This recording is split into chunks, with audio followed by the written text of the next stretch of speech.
Welcome to A Canadian Investing in the U.S., a podcast and YouTube channel focused on Canadians buying real estate with host Glen Sutherland. Welcome to another episode of A Canadian Investing in the U.S.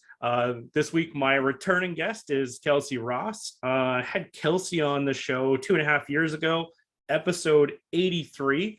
So honestly, I just re-listened to it and it's really good. So if you want to know anything about doing this, because we're kind of talking about tax deeds sort of playground. I don't know where this conversation is going to go today, but that's what we were talking about last time. So some quick pointers, if you're wondering what it is. He talks about the September auctions, the 1-year redemption period. He talks about the liens and the 1-year redemption, the March-May auctions, the 120-day redemption, basically 4 months. And then if the people want to redeem these properties and they're in the redemption period, how much they pay to try and take it back from you. Anyway, we go over the whole sort of process. And back then, Kelsey was just getting into, he bought a few of these things. I don't remember how many it was. But I was like, you know what, we really should get him back. Cause it's been 2.5 years. There's a lot that's happened. And I'm sure that he's finished the whole process on some of these things. For people who haven't listened to episode 83, Kelsey, let's give them a bit of an intro to who you are, and then we'll continue this. Sure. Well, again, thank you again, Glenn, for having me. And again, thank you for providing this space for Canadians who are investing in the United States, where they can come get some information from people who are actually doing it, being through various experiences. And, I watch pretty much every single episode. So again, really salute to you for having this platform and availability for us who's out there doing stuff to share. So like Glenn said, my name is Kelsey Ross. I kind of got really deep now into the U.S. via the tax sales. I've purchased everything outside of the tax sale, but really this started through the tax sales. And in Lake County, Indiana, I'll give a quick synopsis. They do have a couple different tax sales that take place. One of them is I believe it's called Commissioner's Sale, that takes place usually in March. Now it's moving. It's going to take place in May this year. Now it seems like they're just amalgamating. That used to have one in March, one in May. Now the last two, they've been in one auction. So maybe it goes that way. And also previously before COVID, they were in person. So they were live, a lot of energy.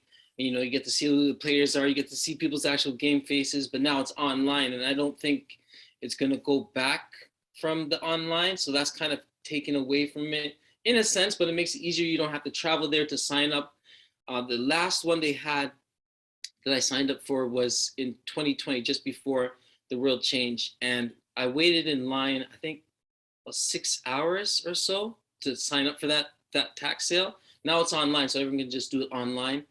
So again, that's the tax sale. And what drew me to this Lake County tax sale was they do have the short redemption period. So they do have a sale where it's 4 months. That means the owners have 4 months to pay up the taxes, what you've put into it, the 10% on top of the money, whatever. If not, then it will go to default, and you can apply to get the deed, and it'll probably take about 8 months to get the deed from the time the tax sale takes place. So that is something. But I also want to share, then, I'll stick there quickly. So a couple of these places, like Glenn mentioned, that we did get from the tax sale that we did bring now to completion. We've definitely, anyone who's doing any rehabbing, definitely the ups and downs are there. Pretty much we kind of GC'd ourselves. I went and did most of the traveling. I think in 2021, I think I was away for about 90 days. Yeah, I was about 90 days, about 4 different travels. I was away for a good period of time. But again, it was at the point you just had to get them done. Because again, we were talking about it, but at least it was nice to see from actual tax sale, getting the deed, rehabbing, to actually flipping, cashing in some money, and putting the money back again. So we've done that now with 2. One went really good, and the other one just right there, just right there. But at least I can say to this point, in my years of real estate investing, I've never lost $1. I've never came out negative on a deal. I'm sure at one point it may happen, but everything I've done so far, at least I've kept above water. So cool. So you said that all of the auctions are online now. Is there like a deposit you have to kind of hold to show you're like actual serious about this or anything, or just anybody can just sign up and watch the whole thing? Sure. So like Lake County specifically, because there's so many things that were taking place there, it's a bit more. It's a bit more now. They ask for a whole bunch of stuff, but essentially $100 is non-refundable. So the $100 is non-refundable, but the $500, so you have to send in $600. So $100 for their service fee, and then $500 because the $500 would go towards your first bid item. So if you bought something, that $500 would go towards. If you didn't buy anything, you would get refunded your $500, but the $100 is non-refundable. Many other counties just have a straight dollar amount. Many do it for free, but in Lake County, where we are specifically kind of focusing on, they have a bit different rules. Yeah, everything was completely different during COVID, like everything. So that's one of the changes. Was there anything else? Like, did they even have the auctions during COVID? Yeah, they did have the auction last year, but it went online. Like I said, it used to be in March, and then it got moved to, I believe last year ended up taking place in April or May. And like, again, this year, the same thing. It used to be in March. Now it's going to take place in May. The registration time was later, and they're using what's actually happened this year is they're using, well, many would say, a better auction system than the one they used last year, because there's a lot of issues. So they're using one that a lot of people had better experiences that they specifically used in the September auction.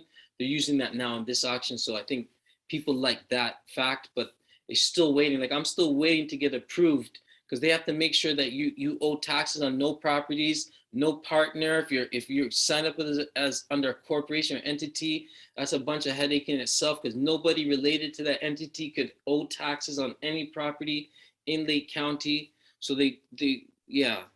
So is it easier then to just do it in your own name then, rather than do it in definitely.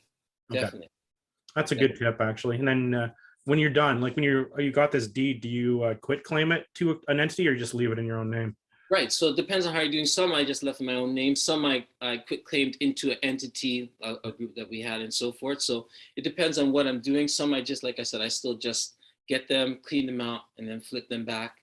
But now I have some to hold, some that we flip to turn back into the hold money, into the hold rehabs, and so forth. Awesome. So tell me about your business. What do you guys kind of do, and what's the how did that one project go, or how are you planning your future projects? Right. So I mean, there's really a lot going on now. Like I said, one of them was a rehab. We put in, just quickly, I think it's about $38,000 in that one rehab. This probably took us like 5-6 months to do it, and then we sold it for $100,000. So we set like the benchmark comp in that area for the highest sale. So we did a little service to ourselves and others around in that area. And then a second one that we had. Oh, so that was your bench. You created the benchmark. Correct. That's awesome. Right. It feels good. And like I said, to be honest with you, although I do this definitely for us and for monetary gain as well, I've made a lot of connections and people in the community. So people who've had a house that long, their suppressed value is not there now. Now you could say, like, your house shouldn't be worth that little bit. Let's be real. It shouldn't be worth that little. So it can help everyone around as well. So I think that's nice as well. But yeah, that one really nice. We had another one that I'll touch on quickly, then I'll talk about what we're into now. That went bad. Like, the rehab probably was about $25,000, nearly $30,000 over budget. Right. So like, these things happen. Contractor who couldn't fulfill what he was doing. Like you probably learned as well, Glenn, a lot of these guys, a lot of great people, but the finance part, the working part's fine, but like how they manage money, I'm just guessing a lot of times there's gaps there. Right. So that becomes a problem. And it's either you're going to let it just sit there and try and think you're going to wait for them to fix it, or you jump in, bite the bullet, and say, we're going to continue on. It's going to cost us more. And that's what I did. I seen that it wasn't going to go. It just wasn't going to happen. So I said, you know what? I just got to go out there and just make it happen, pay the extra money, whatever, and just make it happen for us to actually come to let it be finished off. Like I said, we ended up selling that one. We had it listed in December around Christmas. Bad time, New Year's, bad time. Weren't getting any action. The day we were pulling that one off the market, the realtor said, somebody wants to see it on Tuesday. Do you want to see it or leave it or just rent it like you guys say you're going to rent it? I said, let them see it. Sure enough, Tuesday even got an offer. So like, that feels good. It does. And it just, we just took that and just let it go. Because that one I didn't specifically want to rent. I'm not in the, and I'll kind of transition. Yeah. I'm not in the big business of having a bunch of single family homes. For me, it's not my model I want to go. That was a 3-bedroom on slab. That would be good rental, fine. We could get $1,000 a month for it. But like I said, our rehab went way over. We were into about like $71,000 into it. For me, I didn't want to leave all that money there. We could have tried to refinance that one. But you know what? Sometimes you just get a feel as your investor, and everyone's different. Let this one go. Get back where you are, at least get back your money, and then reinvest in something that makes more sense. That's just kind of. No, those are really wise words. I've done the same thing. I've also had some projects that didn't go to plan, but we didn't lose money either. And the same thing, you're like, we just have to sell them, use that money for something better. When I started investing in the US, I did it by myself and had to go through the growing pains of doing that. glensutherland.com/coaching. A 12-week coaching program done 1 hour per week over Zoom from the comfort of your own home. Classes are kept to 5 people to be able to answer everyone's questions. Shortcut the process. Make fewer mistakes. Curriculum available at glensutherland.com/coaching. Correct. And I think there's no shame in that. Like, I know a lot of people say, they want to, I never sell real estate. I only hold. I mean, to each his own. But to me, I'd rather be able to keep things moving and keep having positive experiences, right? Because you're more willing to keep doing stuff, and people around you are more willing to do stuff, and people are more invested in you when you keep on winning. You're not winning. Not everyone's making 100,000 every deal. Not everyone's not making 200,000. This isn't GTA, right? For the markets that we're moving in, yes, there are big lumps that you can make, but just having some success pushing through and be able to go on to something else, that's kind of what it is. So I'm not solely functioning on the auctions now. It's coming to a point now, because I'm around a lot, doing a lot of business, that people are bringing me deals. Oh, I know so-and-so is selling their house. I know so-and-so is selling their house. And the last 2 houses, that's all I've got them. That's amazing. And yeah, when you said that about like not making as much, and that's even when you go into, the Ohio's, Indiana's, Missouri's, Kansas, all those Kentucky's, all the stuff in the middle. It's whenever I run my numbers, it's all in percentages. And when you go into the more expensive markets, you can't make the same percentages. So then it goes to dollars. When you want to go work in Florida, Texas, Toronto, you're going to work on dollars, not percentages, because you can't make the percentages, right? So it's a different way. You just have to run your numbers slightly different, right? And you have to it has to make sense for that market, because you can say, I need to buy at this percentage, but it doesn't exist in those markets. Correct. Right. And I do a lot of cash deals. Like, I want to definitely start transitioning more into stuff that are financed, but the majority of everything I'm doing is just a cash deal, just because the dollar amounts are so low to be able to get in, right? So even at the most recent ones, it's just, Well, there's the advantage, like working in because you're Gary, Indiana. I kind of think of, it's similar but different to like Toledo or Dayton, where I do a lot of stuff, and it's like, it's cheap enough that if you can. It's easier to find the money to work in cash. If you want to JV with somebody or raise some money and do some private, like take some private money. It's an amount that everyone can handle, right? It's not like you're asking to buy a property in downtown Toronto cash, right? Right. It's a little different, right?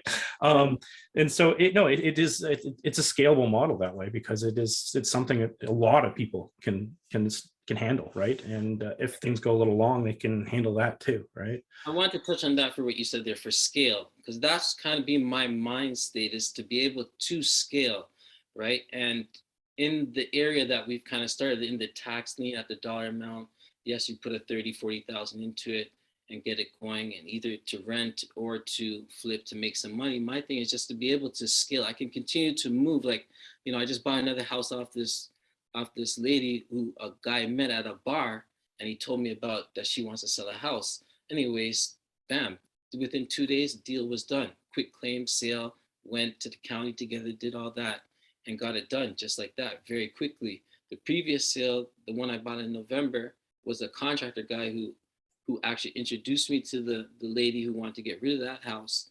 So, bam, it was just, a quick conversations like that. And I think that's a key thing, Mike. I mean, I think to say that is also scaling your network of people who you meet. Not just necessarily the business right away, it's also the people who you meet, the networks that you're involved. And things just come to you once you're involved. And that's my big thing about going away. And yes, I do have the time to be an ability to travel for 2 weeks, 3 weeks, 4 weeks, whatever. But I think it's crucial to grow and scale your network as well. So as you're scaling your network, like you said, you met the person in the bar. Like I know when we were talking on the show like 2.5 years ago, you were talking about like how they were you were kind of buying a specific neighborhood. Because now you're getting them from wherever you get them. Does that mean you've expanded you've been a little bit more open to different neighborhoods, or how does that change as you grow? Sure. So we're still focusing on a similar neighborhood, because you have my brother Carl. You could probably quote the episode that he was on, but one of the 4-unit building that we have is right in that neighborhood. Then we have a 2-unit across the road. That one's our next rehab, and we have 2 single families there as well, and one we're rehabbing as we speak right now. We're into the second phase, so windows, doors are on, cleaned out, HVAC is in, and so forth. So now the drywall is going to be going up. So that's one that we're actually rehabbing, that we got off the auction for $500, a brick house, great condition, wow. Great foundation, $500. We got that one off the auction. Again, it's probably going to say $45,000 to get it completely done, head to toe. And that one we're looking to keep rent and refinance this one. So we're going to try and refinance this one that we have currently rehabbing right around the corner. But yeah, we're definitely focusing that area, because another investor, they bought 3 of the duplexes right across, and they're changing the rent from $1,000 a side to $1,200 a side, right? So they bought these. Sorry, go ahead. I know that changes the numbers a lot, right? That's good. Oh yeah, big time. So the one that we got for $600, and we'll put probably 50,000 into it. And if we can get, I always say even less. Let's say we get the $1,000 a side. I know it's more, but $1,000 a side, $2,000 from like a $50,000 investment. That's a good look, right? So I know everyone wants the pretty stuff. I don't like the pretty stuff. I like the ugly stuff, and I make it pretty. That add value, right? That's. You know what? That is the name of the game, and that's where you'll actually create value. Like you create. Even like we talk a lot about this, about proving these neighborhoods, especially when you're specific. You can turn entire neighborhoods around, make people want to live in these neighborhoods by taking the ugliest house out of there. But if you just pick all the pretty ones, that's when you're going to have so much more competition. So much more competition. How do you learn? I guess like as well, Glenn, I like to learn. I mean, people learn in different ways. I know you do a lot of stuff virtual, so you have a ton of knowledge right across the board, but I like to learn a lot of stuff in the field, because slowly, I'll transition from being fully in the field, but I like to know and understand all the nuances from both sides, from being the investor and being on the contractor side, going to Menards, going to Home Depot 5 times in a day because something doesn't fit, doesn't work, this, that, time, paying other people, guys around you who want to get paid every day. They do half work, some work, and no work. There's a lot of pressure on all sides. So I like to see and have a great scope of the full thing, right? I have a good understanding of completely what takes place, right? And it just opens your mind up a little bit more and have a little bit more understanding. Oh, I totally agree. You totally understand your projects a lot more than I would with mine, because I handed over to a GC. So being in there, and I used to do the whole GC myself when I did it in Canada, right? I was the guy on site every day, which I totally respect. Like there's a lot, it takes a lot out of you dealing with all these trades. Totally, it's not something for the faint of heart, right? No, because you're a psychiatrist, you're a financial advisor, you're everything more than just what you see in front of you as well, right? Yeah, and we talked about like you brought up kind of switching trades or switching contractors in the middle of a project, and I've done this as well, and it's one of the hardest things ever. When you were doing it, how was it that you did you have to give money to the old contractor? Like what? How did the transition happen? I would say we paid more than what the work at that point where he was. Okay, It was that was a more. yeah. Right. So like I even just kind of said to like, I'm just gonna keep on going in. There really wasn't any further discussion because to me it's like if you're not saying anything to me and then nothing's happening, that means you're not doing it no more. There's no need for any further back and forth. I don't burn bridges, even though it didn't go right. I still don't burn bridges, but I just gotta keep moving on. I don't believe it. I've seen a lot of people, and probably heard about the stories about Glen. A lot of people sit back as investors, think that you're going to argue through a phone or through an email and think it's going to happen. It's not. It's not going to happen like that. You're going to have to take action. You're going to have to get uncomfortable. You're going to have to. If you're serious about it, or you'll sit down there, something will happen and catch a fire, someone will go into it. Who knows the amount of things that can go wrong. Sometimes we just have to take action, taking time off work and traveling, a weekend drive, however you have to get it done. I mean, that's just what it is. Yep, get it done.